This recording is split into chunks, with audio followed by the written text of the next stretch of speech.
Islam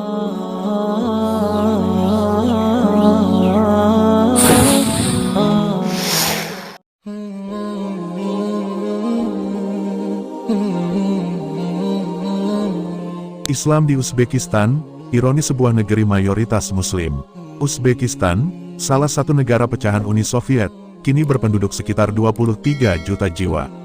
Sebagian besar mereka memeluk agama Islam Sunni, bermazhab Hanafi. Agama lain yang berkembang di sini adalah Kristen Ortodoks, Yahudi, dan sebagian kecil ateis. Sepintas, bila dilihat dari bangunan madrasah yang megah, masjid dan tata krama penduduk di sana yang gampang melafalkan kalimat Assalamualaikum, ada rasa bangga sesama Muslim, bahwa di negara yang baru merdeka tanggal 1 September tahun 1991 itu Islam masih kokoh. Kesan angker sebagai negara bekas Uni Soviet juga segera sirna manakala kita bertemu dengan penduduk setempat. Bila Anda mengaku Muslim, maka sikap ramah akan cepat Anda jumpai pada masyarakat setempat. Sambil menyodorkan tangan untuk bersalaman, mereka biasanya menyertainya dengan ucapan Assalamualaikum.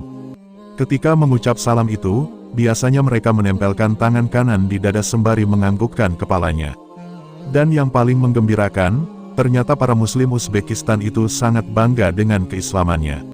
Yes, I am Muslim, kata Abdul Majid. Melihat kenyataan masyarakat Uzbekistan yang seperti itu, barangkali akan mengubah persepsi kita tentang pemerintah komunis ex-Uni Soviet. Dalam arti, meskipun komunis sempat berkuasa selama puluhan tahun di negeri Imam Bukhari itu, ternyata Islam tetap kokoh. Tapi apa benar demikian? Apa benar Islam benar-benar kokoh di sana? Ternyata tidak. Perkembangan Islam di sana sangat memprihatinkan.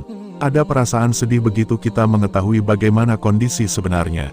Kebesaran nama sejumlah tokoh Islam seperti Imam Bukhari seperti tertelan zaman begitu melihat kehidupan agama Islam di sana.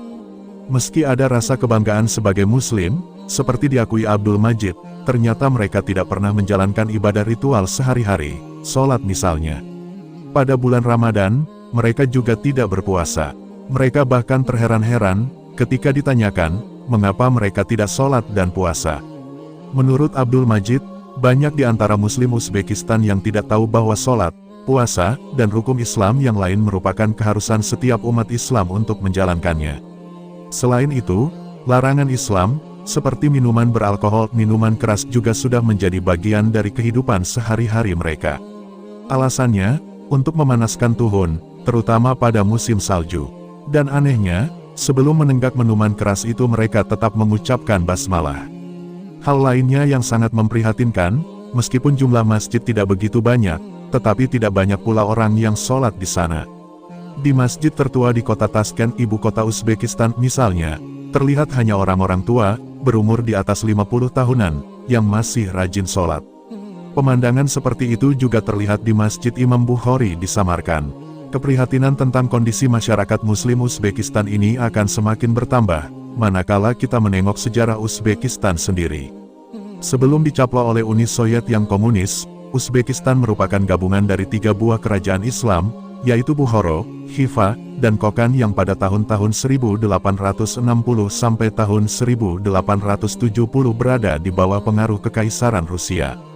Ketika itu agama Islam begitu jaya di daerah ini. Beberapa kota di Uzbekistan, seperti Samarkand, Bukhara dan Khiva merupakan pusat peradaban Islam yang dikenal sebagai jalur sutera yang menghubungkan Cina dengan Eropa. Samarkand merupakan tempat dimakamkannya Imam Bukhari, yang dikenal umat Islam sebagai salah seorang perawi paling otentik ribuan hadis Nabi Sallallahu Alaihi Wasallam. Sedang Bukhara adalah tempat kelahiran Imam Naqsabandiyah, guru dan penyebar tarekat Naqsabandiyah, yang ratusan ribu pengamalnya kini tersebar di berbagai penjuru dunia, termasuk di Indonesia. Sisa-sisa kejayaan Islam yang masuk Uzbekistan sekitar abad ke-8 Masehi, kini masih bisa terlihat pada kemegahan arsitektur tempat-tempat ibadah dan pendidikan di negara itu. Dan yang paling menonjol adalah kompleks makam Imam Bukhari. Selain masjid, di sini juga terdapat sebuah madrasah. Di pusat kota Samarkand, terdapat Registan Square. Dulu ini merupakan kompleks madrasah yang terdiri dari 3 bangunan dengan arsitektur yang sangat unik. 3 madrasah yang ada di situ adalah, Madrasah Ulugh-Bek yang dibangun tahun-tahun 1417 sampai tahun 1420, Madrasah Serdor yang didirikan pada tahun-tahun 1619 sampai tahun 1636, dan Madrasah Tiliakari yang dibangun tahun-tahun 1646 sampai tahun 1660. Dulu di sini terdapat pula sebuah masjid, tapi kini tinggal monumennya saja. Di dalam komplek Tiliakari terdapat museum dan bangunan kubah dengan ornamen dan mosaik yang sangat menakjubkan. Samarkand juga memiliki kompleks Sahizinda, sekitar 1 km dari pusat kota.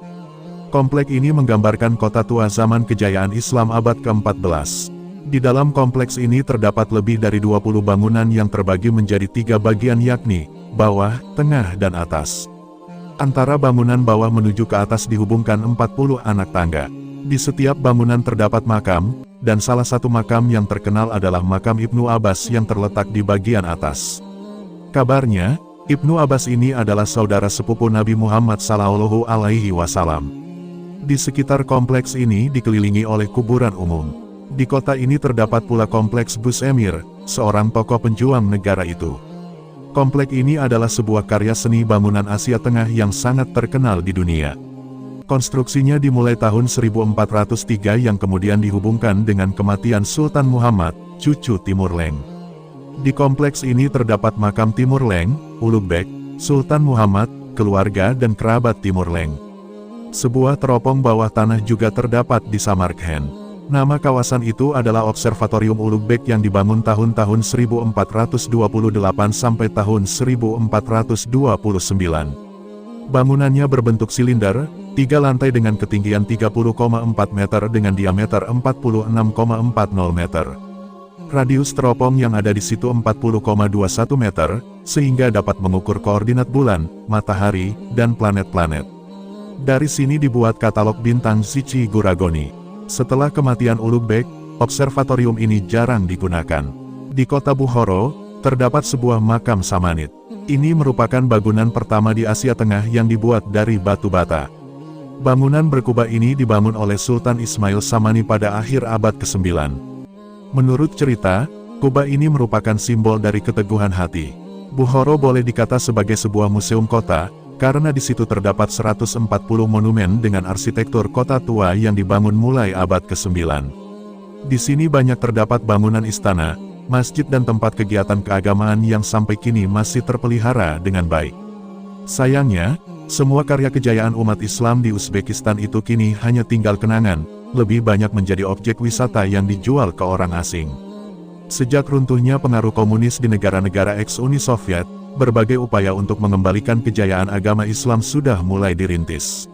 Ini terlihat, antara lain dengan peningkatan jumlah pembangunan masjid. Sebelum tahun 1989,